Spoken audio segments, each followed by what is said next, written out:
Mesdames, Messieurs, bonjour et bienvenue sur cette nouvelle vidéo. Le dimanche 1er décembre a eu lieu à Nilvange la procession de Saint-Jacques dans le cadre des 100 ans de l'église. Cet événement. Voilà, on va démarrer donc la procession pour le centenaire de la construction de l'église de Nilvange. Et c'est un beau moment populaire. Là, on voit qu'il y a beaucoup de monde qui sont venus pour cette procession, pour tout simplement fêter l'anniversaire de l'église de Nilvange. Voilà. Donc j'espère que ce sera une belle procession. On va prier pour tout le monde, pour toutes les familles qui n'ont pas pu venir. Vraiment que Saint-Jacques, parce que c'est la suite de Saint-Jacques, puisse être avec nous ce soir. Merci à vous.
Ah oui, non.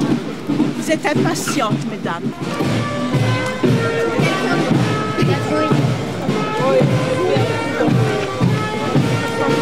Oh, c'est encore moins, c'est encore moins.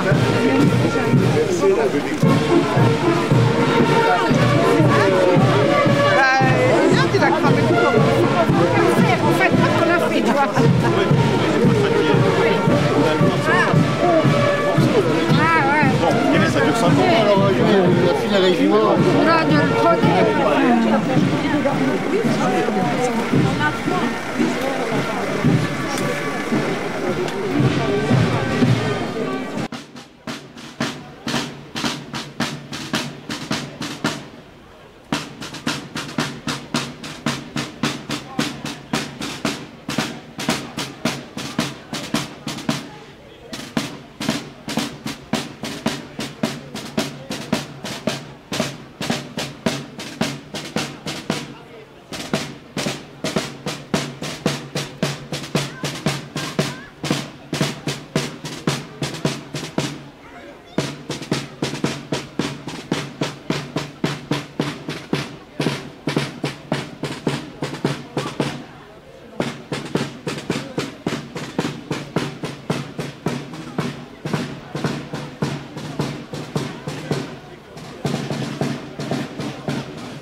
Mais moi, je vais arracher à la maison le papier et je vais la tester.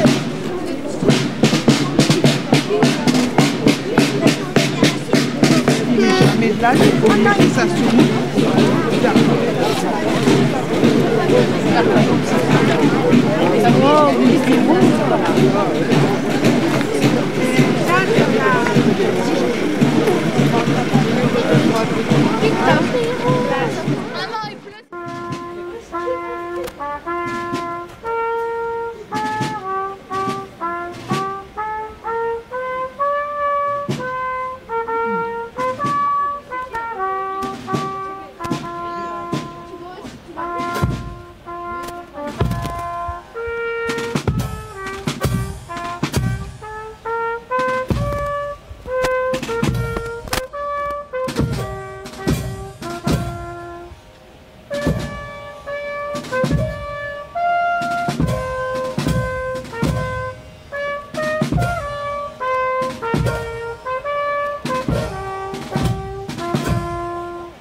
Attention le curé. C'est pas grave. C'est la grande porte. Non, mais non, c'est pas sûr. Non, mais la grande Ah, est-ce qu'il passe? Elle n'est pas en marche encore. Oui.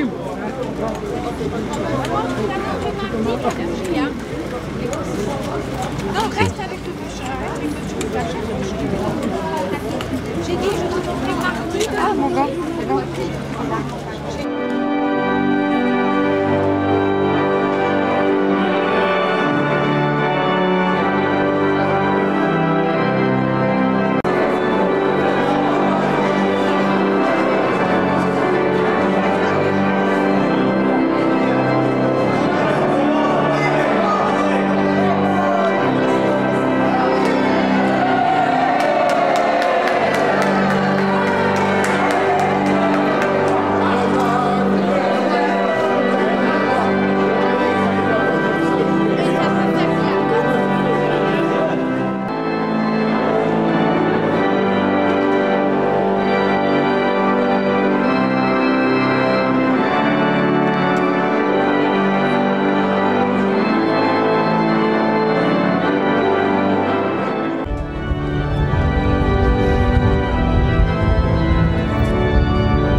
Bonsoir à tous. On va faire quelques petits discours avant le concert. Donc merci à vous d'être venus. Vraiment, on a terminé. Et c'est une première, je crois. C'est une première pour la procession. La procession qui s'est très bien déroulée. Et avant de commencer les discours, je voudrais vraiment remercier tous ceux qui ont été des artisans de cette belle procession. C'est beau de commencer, je dirais, ce temps de Noël par une marche d'espérance, une marche avec ses lumières allumées. Dans notre monde d'aujourd'hui, je crois qu'on en a besoin. Et j'espère qu'ensuite, et ce sera un concert rempli d'espérance, rempli d'amour et de paix, on en a bien besoin. Que ce chant, que ces chansons qui seront chantées tout à l'heure puissent vraiment nous donner de la force et beaucoup d'amour. Il y a 100 ans environ, donc les habitants de la ville de Nilvange se rassemblaient pour poser la première pierre de ce lieu sacré. L'église Saint-Jacques-le-Majeur est ainsi devenue un témoin privilégié de son histoire, de ses joies et de ses épreuves. 100 ans qui ont été marqués par de nombreux événements, des mariages, des baptêmes, des funérailles, mais aussi des moments de solidarité et d'engagement. Cette église a toujours été un lieu d'unité, de prière et de rassemblement pour notre communauté. Aujourd'hui, alors que nous célébrons cet anniversaire, nous voulons rendre hommage à tous ceux qui ont participé de près ou de loin à l'entretien et à la vie de cet édifice. Qu'il s'agisse des prêtres, des paroissiens et des bénévoles. Grâce à vous, cette église a traversé les époques et continue de briller comme un phare de la foi. Nous sommes vraiment fiers de l'héritage que nous avons reçu et nous nous engageons à faire vivre ce lieu pour les générations futures. Que ce centenaire donc soit pour nous une occasion de redécouvrir simplement notre foi commune et de célébrer ensemble ce beau patrimoine spirituel. Tous ensemble, continuons à faire vivre cette Église et à porter son message d'amour et de paix dans notre communauté. Qu'elle soit pour nous tous donc une lumière d'espérance. Et je vais laisser donc la parole à Léla Véronique. Alors, bonsoir à tous. Le conseil de fabrique de Nilvange et moi-même sommes heureux de vous accueillir dans notre beau bâtiment, au centre de notre ville, qui fête aujourd'hui les 100 ans de la pose de sa première pierre. Celui-ci a une dimension religieuse, mais aussi culturelle et humaine. Nous remercions l'abbé Johan Giardinelli ainsi que Mme Alexandra Rebstock-Pinard, maire de Nilvange, et son équipe qui nous ont soutenus et accompagnés dans l'organisation de cet événement qui va marquer l'histoire de notre paroisse. Remercions également Madame Mazero-Becker, conseillère régionale, ainsi que les maires de la vallée, Monsieur le pasteur Reis et le conseil presbytérial représenté par Madame Astrid Thierry, Monsieur Boris Lukachev représentant l'Église orthodoxe, les prêtres ayant exercé ou exerçant leur ministère dans notre vallée, ainsi que M. Victor Bez, chargé de l'art sacré auprès du diocèse de Metz, qui était présent ce matin. Sans oublier les présidents et les membres de tous les conseils de fabrique de notre communauté de paroisse. Une petite attention particulière pour l'association Au fil du temps de Clutange, qui participe grâce à une exposition qu'ils ont réalisée et qui est installée dans notre église tout au long de cette semaine, ainsi que dans la réalisation d'un petit fascicule relatant l'histoire de notre église qui sera disponible très prochainement. De même, je voudrais remercier M. Lucien Harry qui nous a fait le plaisir d'exposer son village de Noël au sein de notre bâtiment. Ensuite, je voudrais également remercier les entreprises SPIB et FLL qui ont participé généreusement avec la municipalité de Nilvange à la réfection de la croix de notre clocher qui sera exposée très prochainement devant notre église. Voilà. Alors, je voudrais aussi remercier les membres de l'atelier Ferré-Bois de Nilvange, notamment M. Jean Cassiana, qui nous ont permis de réaliser la procession de la statue de Saint-Jacques, le majeur ce soir, le saint patron de notre édifice religieux.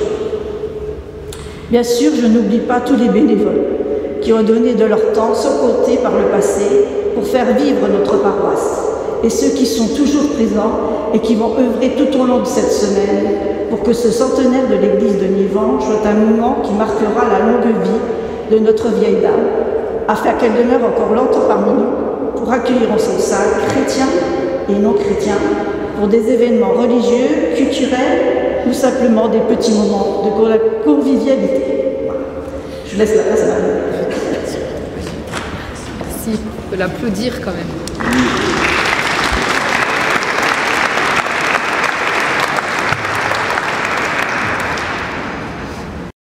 Bien, bonsoir à tous. Je m'associe pleinement à tous les remerciements qui ont été prononcés par la présidente du conseil de fabrique, Véronique Closset, à l'instant, parce que ce que nous avons réalisé tout à l'heure et ce que nous allons réaliser durant toute cette semaine, c'est absolument magnifique et c'est quelque chose qui ne s'est, je pense, jamais vu auparavant. Merci à tous. Une pensée toute particulière à Jean Cassiana qui vient de réaliser l'exploit de nous faire, en tout cas, de réaliser cette procession de Saint-Jacques. Saint-Jacques qui a traversé les rues de Nilvange. Pour nous, c'était une émotion incroyable. Merci à toi, Jean. On pensait que c'était impossible et toi, tu l'as rendu possible. Merci à toi. Je pense qu'on peut vraiment l'applaudir.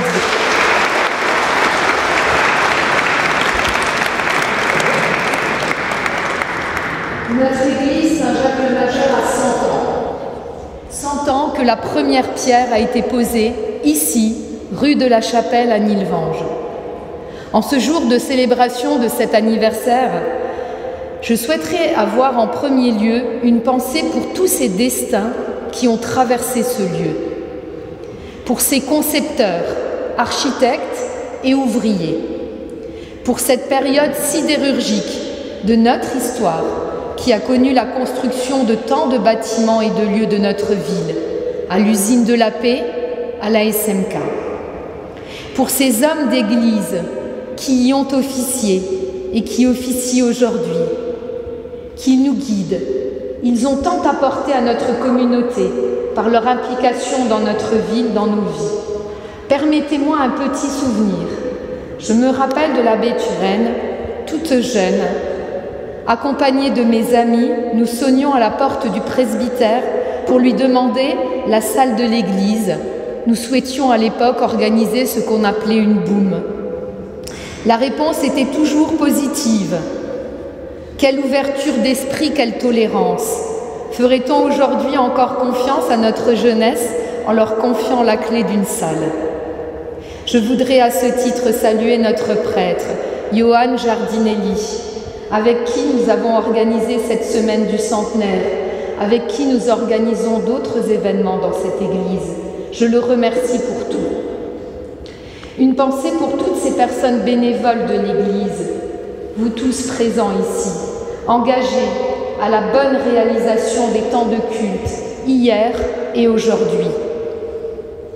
Pour tous ces hommes, ces femmes, ces enfants qui ont franchi les portes de cette église pour de multiples raisons, croyants ou pas, catholiques ou pas, pour y vivre des instants très divers, les concernant ou concernant des proches, lors de mariages, de baptêmes, de première communion, de confirmation, mais aussi des moments de recueillement, de dernier adieu, des instants culturels, de musique, de chant.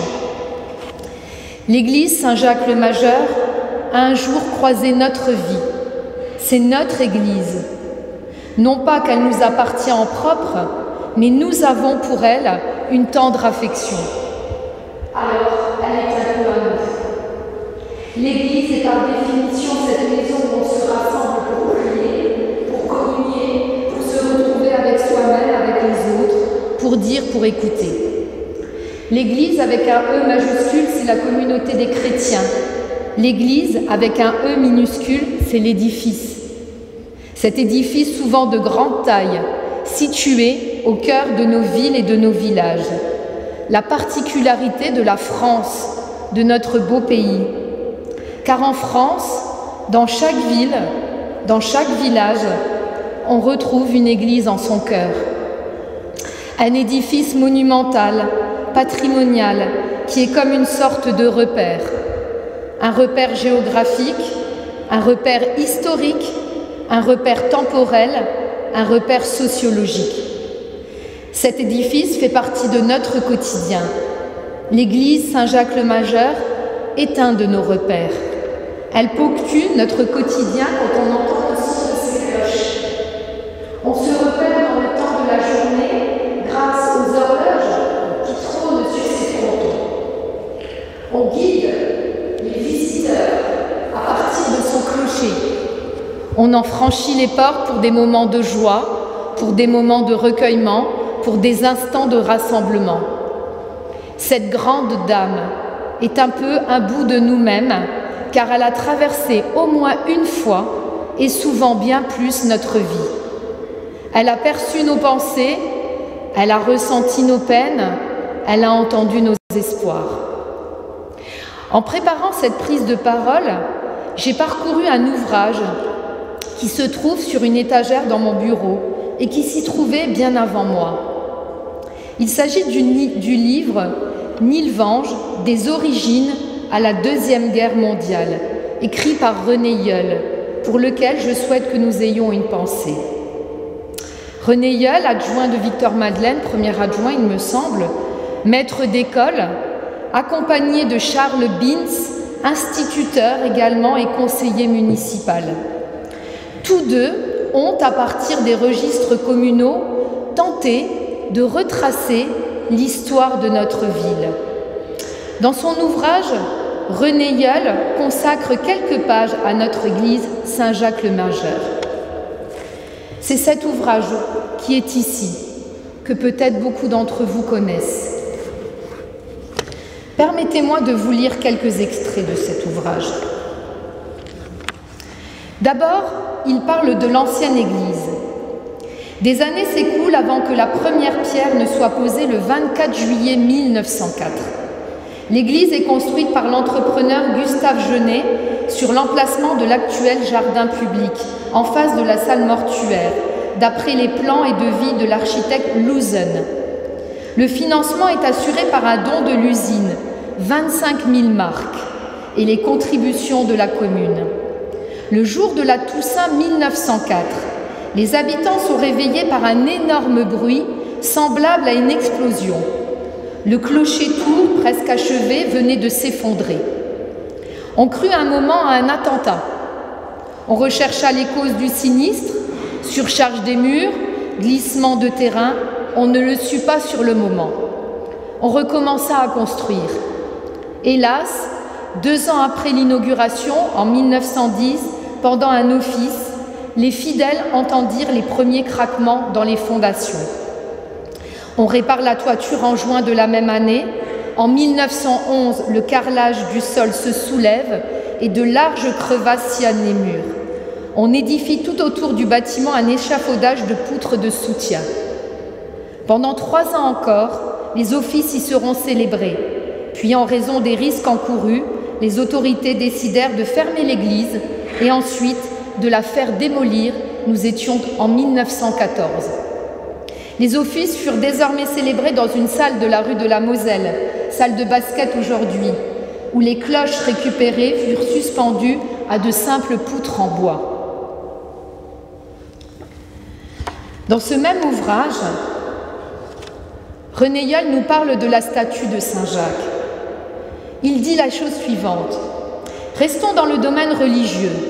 On raconte, et là nous entrons dans un récit légendaire, qu'il y a bien longtemps, la peste répandait la terreur dans la région. En désespoir de cause, les habitants auraient imploré Saint-Jacques qui éloigna le fléau.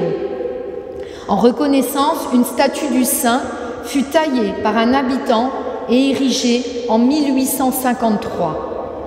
Placée dans une prairie le long de la Fensch, la statue a été déplacée lors de la construction des usines du même nom pour être mise à côté du premier cimetière situé rue Foch.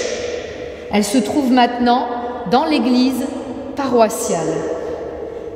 Ce qui est certain, c'est qu'une épidémie de choléra et non de peste toucha durement la vallée entre les années 1849 et 1867. Et enfin, René nous parle dans son ouvrage de notre Église, de l'Église que nous célébrons aujourd'hui. La seconde Église, comme il l'appelle. Nilvange n'a plus d'Église depuis 1914. Dans sa séance du 11 mai 1922, le Conseil décide par 14 voix contre 3 et 3 abstentions de la reconstruire, mais à un autre emplacement. La première place deviendra celle des fêtes. Mais il s'écoulera plusieurs années avant de voir enfin s'élever le sanctuaire actuel. Il faut d'abord réunir les fonds nécessaires. Une première estimation parle de 800 000 francs. En 1923, l'architecte M. Barst de Strasbourg présente les plans qui sont acceptés, mais seulement par 11 voix contre 9. En 1924, les frais de construction s'élèvent déjà à 1 186 875 francs. Répartis ainsi, un emprunt de 450 000 francs, le conseil de fabrique 94 065 francs, le reste, 642 810, est fourni par la commune sur ses fonds propres. La construction en béton armé, d'apparence massive, réconforte par sa solidité. Il semble bien qu'on ait voulu éviter toute surprise désagréable en faisant du solide. Si l'église est ouverte au culte le dimanche de la Pentecôte 1926, l'achèvement définitif demandera encore 7 ans et se fera par étapes: vitraux, bancs de communion, orgue, éclairage électrique, maître-autel, cloche et enfin peinture intérieure. Effectivement, ce fut solide, car 100 ans plus tard, elle trône plus que jamais au centre de notre ville. Mais cette solidité ne signifie pas que notre vieille dame est en pleine forme. Comme tout bâtiment, elle connaît les usures du temps. Ce patrimoine qui nous est si cher sentimentalement, historiquement, nous devons le préserver. Le préserver d'abord en le faisant vivre, par le culte bien sûr, par des temps de rassemblement collectif, culturel aussi, et pourquoi pas. Des temps où on se retrouve. Le préserver ensuite en rénovant, en prenant soin de ce patrimoine qui caractérise dans sa particularité notre vie nilvange, dans sa généralité l'organisation territoriale de notre pays. L'église au milieu du village, comme le dit l'expression, l'église au centre des villes et villages de la France, et je pourrais y associer aussi les temples, les églises orthodoxes que nous avons aussi ici à Nilvange. Je tiens à en profiter pour saluer le travail remarquable des conseils de fabrique dans la préservation et la vie de nos églises, et plus particulièrement, bien sûr, parce qu'on est ici, le conseil de fabrique de Nilvange, qui fait un travail remarquable d'entretien et de fonctionnement ici, au quotidien, accompagné de bénévoles. Nous, politiques, nous avons aussi cette responsabilité. Nous devons prendre conscience que ces lieux constituent un patrimoine culturel, un patrimoine essentiel, une particularité française.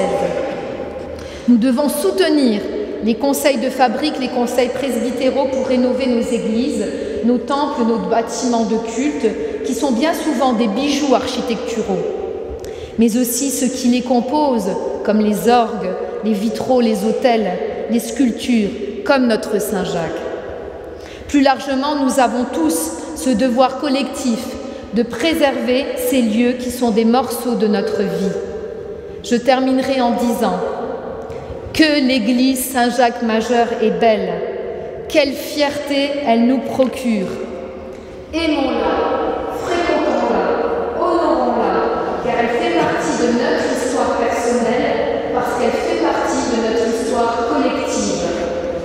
Bel anniversaire à l'église Saint-Jacques-Majeur de Nilvange, longue vie et belle vie à elle, et longue vie aux édifices cultuels de notre pays. Merci à tous.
est très honorée de participer à cet événement et aux festivités organisées par la municipalité et le conseil de fabrique. Nous remercions Madame la maire de Nilvange, son équipe pour son invitation, ainsi que toutes les personnes qui ont contribué à cette animation musicale de ce jour. Cette église qui porte le nom de Saint-Jacques, juif de Galilée, pêcheur de Tibériade et apôtre de Jésus-Christ, va certainement